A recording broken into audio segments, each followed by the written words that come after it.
രണ്ടുപേരെ എനിക്ക് നേരിട്ട് അറിയാം. മുഹമ്മദ് ഹുസൈനെ, അബ്ദുൽ സലാമിനെ എനിക്ക് നേരിട്ട് അറിയാം. പലരും വന്നിട്ട് ഗോവിന്ദൻ മാഷ് പറഞ്ഞു എന്താണ് മുഖ്യമന്ത്രിയുടെ ഓഫീസിൽ മുഴുവൻ ലഹരി കച്ചവടമാണെന്ന്. ഇന്ന് ഞാൻ ഒന്നും പറയായിരുന്നെന്ന് വെച്ച് കഴിഞ്ഞാൽ അദ്ദേഹം ഞങ്ങളുടെ വീടിന്റെ ഐശ്വര്യമാണ്. ഇടയ്ക്കിടയ്ക്ക് ഇങ്ങനെ വന്ന് പറയുന്നത് അല്ലല്ല എന്ന് പറഞ്ഞു നിർത്തോട്ടെ, പറഞ്ഞു നിർക്കട്ടെ. ഐശ്വര്യൻ ഇങ്ങനെയൊക്കെ ഇടയ്ക്ക് വന്ന് പറയും മുഖ്യമന്ത്രിയുടെ ഓഫീസിൽ ലഹരി കച്ചവടം ഒന്ന് പാർട്ടി സെക്രട്ടറി പറയാം. എന്റെ പേഴ്സണൽ സ്റ്റാഫാണ്. എന്താ ഉള്ളത്? നിങ്ങൾക്ക് അറിയാലോ. മതി. ഒന്ന്, ഈ അറസ്റ്റ് ചെയ്യപ്പെട്ട രണ്ടുപേരെ എനിക്ക് നേരിട്ട് അറിയാം. മുഹമ്മദ് ഹുസൈനെ, അബ്ദുൽ സലാമിനെ എനിക്ക് നേരിട്ട് അറിയാം. അതിലെ മുഹമ്മദ് ഹുസൈൻ അവിടുത്തെ യൂത്ത് കോൺഗ്രസ് പ്രവർത്തകനായിരുന്നു. ഞാൻ ആദ്യമായിട്ട് അദ്ദേഹത്തിന്റെ ഫോണിൽ വിളിക്കുന്നത് നവകേരള സദസ്സുമായിട്ട് അദ്ദേഹത്തിന് പെരുമ്പാവൂരിൽ കുറുപ്പുംപടി MGM സ്കൂളിന്റെ മുമ്പിൽ വെച്ച് ക്രൂരമായ ലാത്തിച്ചാർജിൽ പരിക്കേറ്റ അദ്ദേഹം കിടക്കുന്ന സമയത്താണ്. ഞാനന്ന് പരിക്കേറ്റല്ല, ആ നവകേരള സദസ്സ് നടക്കുമ്പോൾ എല്ലാ സ്ഥലത്തും ലാത്തിച്ചാർജും ആണ്. അപ്പൊ ഇദ്ദേഹത്തെ ഫോണിൽ വിളിച്ചു. അങ്ങനെയാണ് ആദ്യമായിട്ട് ഫോണിൽ വിളിക്കുന്നത്. ഫോണിൽ വിളിച്ച് ആശ്വസിപ്പിച്ചു. എല്ലാവരും ആശ്വസിപ്പിക്കുമല്ലോ. ഫോണിൽ വിളിച്ച് തല്ലുകൊണ്ട ആളുകളൊക്കെ ഇയാൾക്ക് നല്ല പരിക്കേറ്റിരുന്നു. ആശ്വസിപ്പിച്ചു. അപ്പൊ ഞാൻ ആശ്വസിപ്പിച്ച കൂട്ടത്തിൽ എപ്പോഴെങ്കിലും ഞാൻ വീട്ടിൽ വരാം എന്ന് സാധാരണ പറയാറുണ്ട്. പറ്റാവുന്ന സ്ഥലത്ത് പോവാറുണ്ട്. അത് കഴിഞ്ഞിട്ട് കുറെ നാളുകൾക്ക് ശേഷം ഇയാൾക്ക് തിരുമലെല്ലാം കഴിഞ്ഞ് ചികിത്സ കഴിഞ്ഞ് വീട്ടിലിരിക്കുകയാണെന്ന് പറഞ്ഞു. ഞാൻ ഇതേയുള്ള ആ മങ്ങോല പഞ്ചായത്തിൽ പരിപാടിക്ക് പോയി കഴിഞ്ഞപ്പോൾ MLA-യോടും അവിടുത്തെ പാർട്ടി ഭാരവാഹികളോടും ഒപ്പം അവരെല്ലാം കൂടി പറഞ്ഞു ഒന്ന് പോകണം, സാറ് വാക്ക് കൊടുത്തിട്ടുള്ളതാണെന്ന് പറഞ്ഞാൽ ആ വീട്ടിൽ പോയി ഇദ്ദേഹത്തെ കണ്ടതിന് ഫോട്ടോസൊക്കെ ഉണ്ട്. അതിനുശേഷം ഇയാൾ എന്നെ 3 4 പ്രാവശ്യം പല സ്ഥലത്ത് വെച്ച് കാണാൻ വന്നിട്ടുണ്ട്. അപ്പോഴെല്ലാം നമ്മളൊരു പോലീസ് മർദ്ദനത്തിൽ പരിക്കേറ്റ ഒരാളെന്നുള്ള നിലയിലുള്ള ഒരു ഒരു ഒരു താല്പര്യം കാണിച്ചിട്ടുണ്ടായല്ലോ. അങ്ങനെയല്ലേ? അടികൊണ്ട് വന്ന പിള്ളേര് വരുമ്പോൾ നമ്മളൊന്ന് ചേർത്ത് നിർത്തും. തീർച്ചയായിട്ടും അത് നിർത്തിയിട്ടുണ്ട്. അപ്പൊ ഒന്നും അവിടുത്തെ പാർട്ടിക്കാർക്കോ പബ്ലിക്കിനോ ഇതൊന്നും അറിയില്ലല്ലോ ഇദ്ദേഹത്തിന് ഇങ്ങനത്തെ ഒരു സംഭവം ഉണ്ടെന്ന്. ഇപ്പോൾ അറസ്റ്റ് ചെയ്യപ്പെട്ടപ്പോഴാണ് നമ്മൾ അറിയുന്നത്. അറസ്റ്റ് ചെയ്തപ്പോൾ നമ്മൾ അറിയുന്നത്, അല്ലാതെ ആർക്കും അത് അറിയില്ല. അത് എന്റെ സോഷ്യൽ മീഡിയ ടീമിലൊന്നുമില്ല. എനിക്ക് പ്രതിപക്ഷ നേതാവായിരിക്കുമ്പോഴും സോഷ്യൽ മീഡിയ ടീമില്ല, ഇപ്പോഴും സോഷ്യൽ മീഡിയ ടീമില്ല. ഞാനൊരു കോർഡിനേറ്ററെ ഒന്നും ഒരു സ്ഥലത്തും വെച്ചിട്ടില്ല. അപ്പൊ ഓരോരുത്തർ ഓരോ ഇതിന്റെ അംഗമായിട്ട് ചേരുന്നതിന് ഇപ്പം നമുക്ക് എന്ത് ചെയ്യാൻ പറ്റും? നിങ്ങൾ ഒരു കാര്യം മനസ്സിലാക്കേണ്ടത് എന്താണ്, ഈ ആളെ തൂഫാൻ പദ്ധതി പ്രകാരം അറസ്റ്റ് ചെയ്തു. നിങ്ങൾക്ക് ആർക്കെങ്കിലും അയാൾക്ക് വേണ്ടിയിട്ട് ഏതെങ്കിലും ഒരാളെ ഇടപെട്ടു എന്നുള്ളതിന്റെ ആക്ഷേപമുണ്ടോ? അറസ്റ്റ് ചെയ്ത് ജയിലിലാണ്, റിമാൻഡ് ചെയ്തു. പ്രൊട്ടക്ട് ചെയ്തില്ല ആരെ, ഒരാളെ പ്രൊട്ടക്ട് ചെയ്തില്ല. പിന്നെ പലരും വന്നിട്ട് ഗോവിന്ദൻ മാഷ് പറഞ്ഞു എന്താണ് മുഖ്യമന്ത്രിയുടെ ഓഫീസിൽ മുഴുവൻ ലഹരി കച്ചവടമാണെന്ന്. ഇന്ന് ഞാൻ ഒന്നും പറയായിരുന്നെന്ന് വെച്ച് കഴിഞ്ഞാൽ അദ്ദേഹം ഞങ്ങളുടെ വീടിന്റെ ഐശ്വര്യമാണ്. ഇടയ്ക്കിടയ്ക്ക് ഇങ്ങനെ വന്ന് പറയുന്നത് അല്ലല്ല എന്ന് പറഞ്ഞു നിർത്തോട്ടെ, പറഞ്ഞു നിർക്കട്ടെ. ഐശ്വര്യൻ ഇങ്ങനെയൊക്കെ ഇടയ്ക്ക് വന്ന് പറയും മുഖ്യമന്ത്രിയുടെ ഓഫീസിൽ ലഹരി കച്ചവടം ഒന്ന് പാർട്ടി സെക്രട്ടറി പറയാം. എന്റെ പേഴ്സണൽ സ്റ്റാഫാണ്. എന്താ ഉള്ളത്?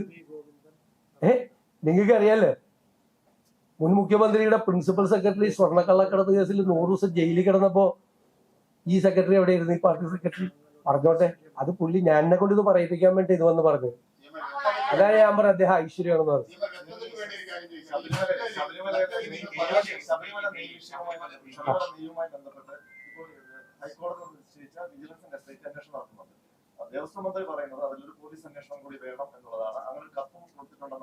ഇല്ലില്ല, അത് ഹൈക്കോടതിയുടെ നിയന്ത്രണത്തിൽ നടക്കുന്ന അന്വേഷണമാണ്. ആ അന്വേഷണ പരിധിയിൽ സർക്കാർ ഇടപെടില്ല. ഞാനത് ദേവസ്വം മന്ത്രിയായിട്ട് അത് വളരെ വിശദമായി സംസാരിച്ചു. ഹൈക്കോടതിയുടെ നേരിട്ടുള്ള നിയന്ത്രണത്തിൽ അവർ തന്നെ സെലക്ട് ചെയ്ത ഉദ്യോഗസ്ഥന്മാർ, നമ്മളല്ല വെച്ചത്, ഹൈക്കോടതി തന്നെ നേരിട്ട് സെലക്ട് ചെയ്ത ഉദ്യോഗസ്ഥന്മാരെ വെച്ചുകൊണ്ട് നടത്തുന്ന അന്വേഷണമാണ്. ഗുരുതരമായ ക്രമക്കേടാണ് നടന്നിരിക്കുന്നത്. കഴിഞ്ഞ കാലത്ത് നടന്നാണ്. കട്ടളപ്പടി അടിച്ചു മാറ്റി, സ്വർണ്ണ അടിച്ചു മാറ്റി, ഇപ്പൊ അയ്യപ്പന്റെ നെയ്യ് കൂടി അടിച്ചു മാറ്റി. എന്താ നടന്നിരുന്നത്? അതിനെല്ലാം ഒരു രാഷ്ട്രീയ നേതൃത്വത്തിന്റെ പിന്തുണ കൂടി ഉണ്ടായിരുന്നു. ഇതെല്ലാം പൊളിറ്റിക്കൽ അപ്പോയിന്റ്മെന്റ് ആയിരുന്നു. എല്ലാം പൊളിറ്റിക്കൽ അപ്പോയിന്റ്മെന്റാ. എത്രാമത്തെ LDF ഭരണകാലത്ത് എത്രാമത്തെ ദേവസ്വം ബോർഡ് പ്രസിഡന്റ് ജയിലിൽ കിടക്കുന്നത്? അമ്പലം വിഴുങ്ങികളായിരുന്നില്ല ഇവര്. ശബരിമലയിലെ ഏറ്റവും പുണ്യപുരാതനമായ ശബരിമല ക്ഷേത്രത്തിൽ കളവ് നടത്തിയിട്ട് കേരളത്തിന്റെ ചരിത്രത്തിൽ ഇന്നേവരെ ഇല്ലാത്ത തരത്തിൽ എത്രാമത്തെ ദേവസ്വം ബോർഡ് പ്രസിഡന്റ് ജയിലിൽ കിടക്കുന്നത്?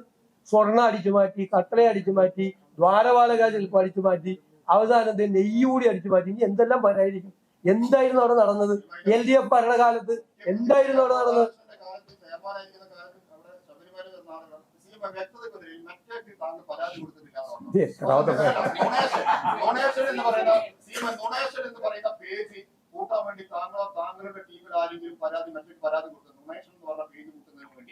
നിങ്ങൾ ഞങ്ങളുടെ ഓഫീസിൽ നിന്ന് ആകെ കൊടുത്തിരിക്കുന്നത് CMO കേരള എന്നുള്ളത് പുനഃസ്ഥാപിച്ച് തന്നെ എന്ന് പറയുന്നത്. അത് അവർ ചെയ്തു തന്നിട്ടില്ല. മെറ്റ ഇത്ര നാളായിട്ട് 2 മാസമായിട്ട്.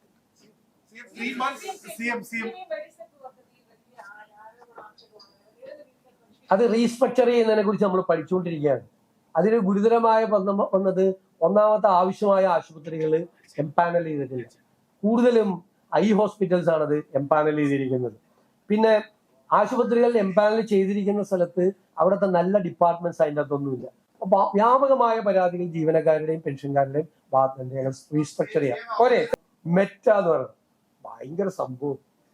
ഞാനൊരു ഭയങ്കര സംഭവം എന്ന് എനിക്ക് തോന്നുന്നത് വാർത്തയൊക്കെ വായിച്ചിട്ട്.